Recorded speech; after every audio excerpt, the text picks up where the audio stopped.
Hi. How are you? I'm good. How are you? Good. My name is Jalen. I'm a nursing practitioner student with Valdosta State. I'm here to do an assessment of your respiratory and cardiac exam. Is it okay if I do that and record the assessment? Yes, perfectly okay. Awesome. So I'm just going to perform hand hygiene, put on my gloves. So the first thing I'm doing, I'm just looking at your skin.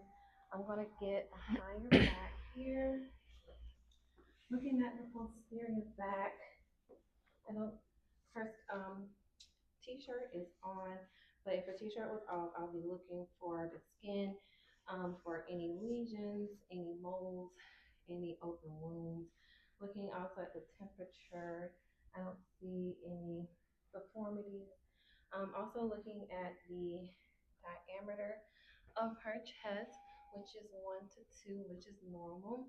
And if it was abnormal, that means she would have something like COPD with the barrel chest. Okay.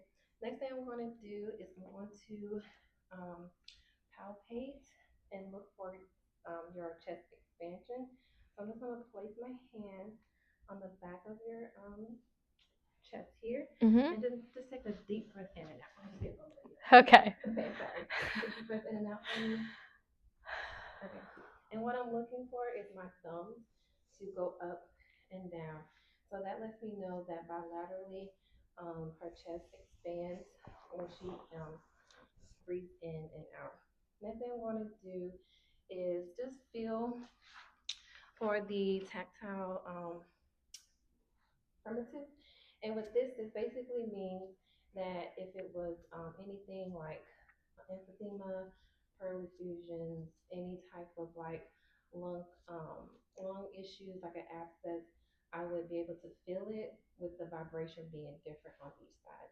So I'm just gonna ask you to just say the word 99 Okay. every time you hear, every time you feel, sorry, my hands touch your back. Okay. Okay. Mm-hmm. 99, Okay.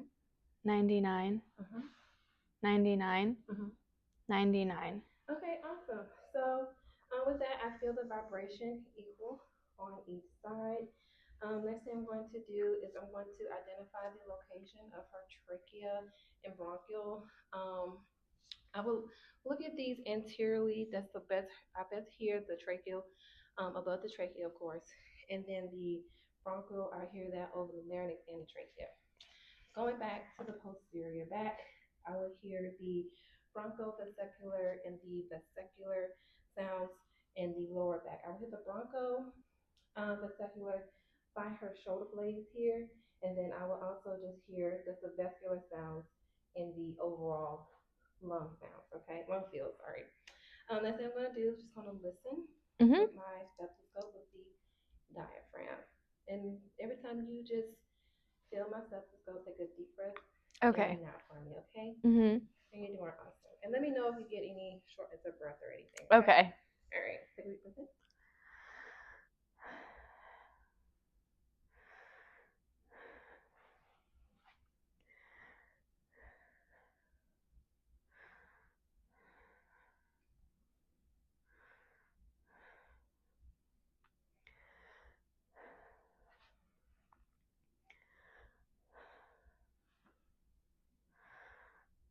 Okay. Awesome. So I don't hear any adventitious sounds like bronchi, crackles. I don't hear any wheezing. Do you have a cough or anything? Have been coughing? No. No. If she was coughing, I would ask about the sputum. I would ask about the color, consistency, and if there was any odor, of course.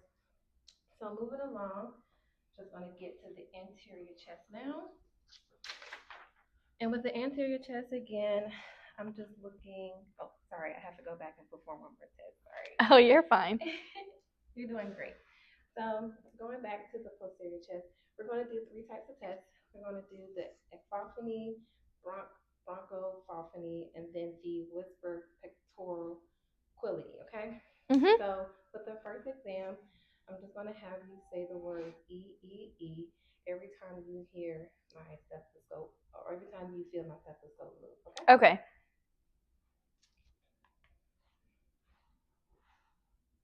E E E. Mhm. E E E. Mhm. E E E. Mm-hmm. E E E E E E E E E. Okay, awesome.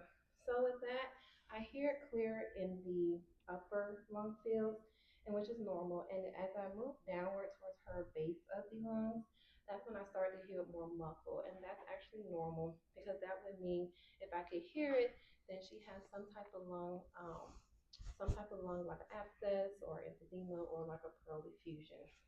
Next thing we're going to do is the bronchophobia. So just say the word 99, okay? Okay. Same method. And you still my step is going to just say the word, okay? Mhm. Okay. 99, 99, 99, 99, 99, 99. Okay. And it's still the same. I hear it clear in the upper lung field. And as I move down, that's when I start to feel, I start to hear like a more muffled sound, which is normal. Okay. Next thing I want to have you do is just whisper the word 99, okay? Okay. Same method again. 99, 99, 99, 99, 99, 99. Okay, awesome. So with the whisper exam, I hear it, but not as clear, and that's actually normal because she's whispering. Okay, so moving along, I'm gonna come to the anterior chest. Mhm. And again, I'm just going to just inspect the chest. I don't see any skin issues like open wounds, rashes, or anything. Also looking at the diameter of her chest again. Don't see anything like a barrel chest as well. Next thing I'm going to do is palpate again for the tactile for tinnitus. So again, just gonna put my hands Mhm. and just say the word 99. 99. Okay.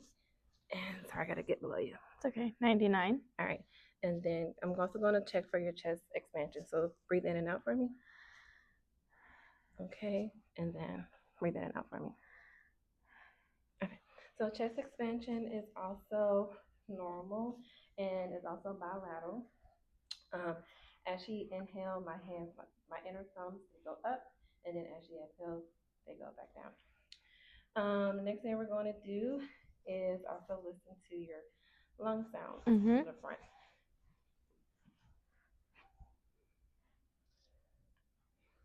Okay, deep breath in and out.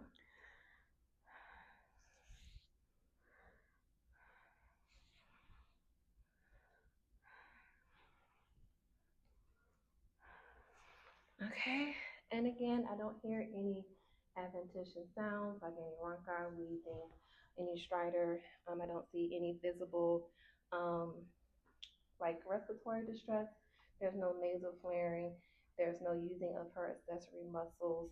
Her rhythm is very regular. It's like it's easy for her to breathe unlabored. She's not taking any shallow breaths. They're just nice and regular and easy. Next thing we're going to do is just move on to the cardiac. Okay. Okay. So with this one, you can just breathe normal. Okay. I'm just going to listen to your heart. Mhm. So I'm going to start at the aortic.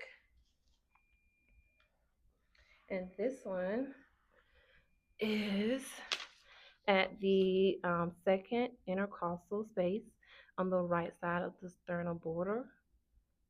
Okay, I hear S1 and S2. No clickings or murmur. Now I'm going to move on to the pulmonic, which is the second intercostal space to the left side of the sternal border. Okay, S1, S2 is also heard. No clickings, any gallops. Now I'm going to go down to the Erb's point, which is at the third intercostal space, and it's going to be at the left side of the sternal border. And here, this is when you can best hear the S1 and S2, okay? So, okay, so third.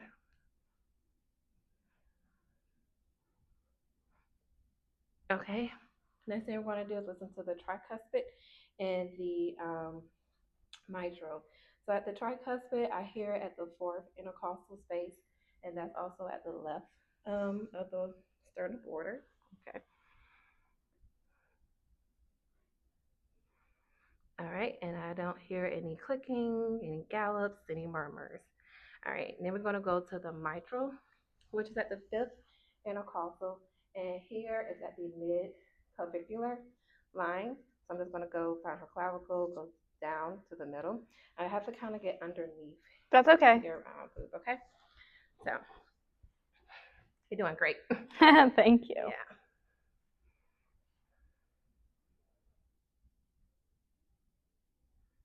Okay. And at this point, I can also hear and palpate the point of maximal impulse. So here I can locate and palpate it. And then also this is the apical pulse at this area.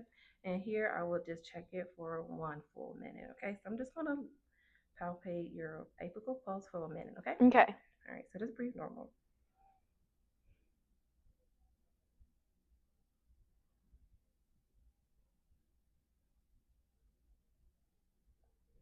Okay, so heart rate is regular. I would say in between 77 and 80 is your heart rate.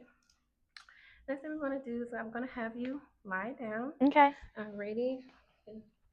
Put your head this way or that way, whatever. No worries. Okay. Alrighty.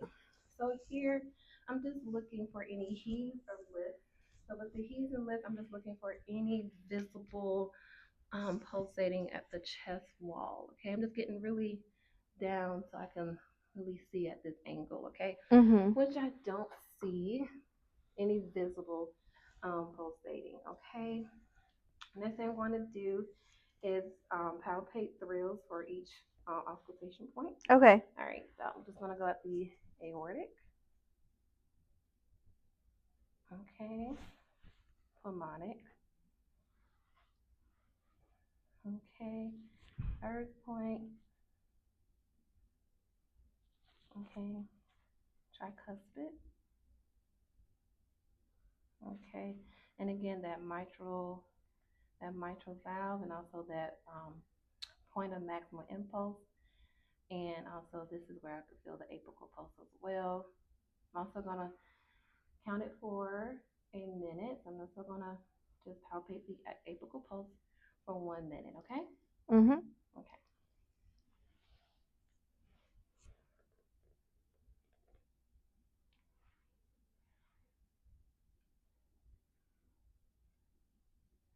Okay, palpate the apical pulse for 1 full minute.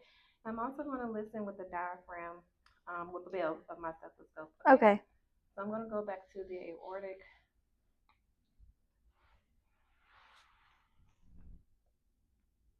Okay, pulmonic. Okay, first point. Okay, tricuspid. Perfect. And then the mitral again. Okay, awesome. I'm just gonna have you sit up one more time. Okay. Alrighty. And I'm gonna ask you kind of lean back. I'm trying to get you at a 30 to 45 degree angle. I'm gonna ask you to just kind of like turn your head this way. I'm looking for any JVD like bulging, which I don't see. You see some pulsation, but I don't see any like bounding. Okay, I'm gonna look at the other side. Okay. And again, she's at a 30 to 45 degree angle. And again, same as the other side, they're both bilateral. I see some pulsation, but it's not anything bounding. Last thing I'm going to do is get behind again. Okay.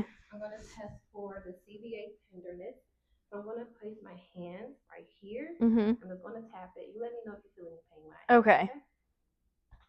Any pain? Okay. So if she felt any pain, then that would indicate like kidney stones, infections, any like abscess in that area.